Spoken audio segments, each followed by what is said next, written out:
Hey there. Dukaan gives you plenty of features to seamlessly and effortlessly manage your inventory, even across multiple warehouses. As a cherry on the cake, you can now edit your inventory details in bulk as well. This saves you a lot of time from manually updating your inventory one by one. Let's see how you can do that. From your Dukaan dashboard, click on the Products menu from the left sidebar. Then, click on the Inventory submenu item from here. Over here, you can see a list of all your products and their different variants if you've added them. You can update the details of inventory for each product and its variants like this. You can also modify and update the prices as well like this. If you have a very large inventory, you can easily use the search bar over here to quickly find your products and update. Alternatively, you can also use this drop-down list over here to filter through your products on the basis of categories. When you're done, click on Update over here and you're ready to go.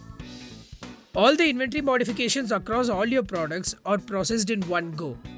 Use this feature today to save yourself from the hassle of manually going through and updating all your products one by one. Happy selling!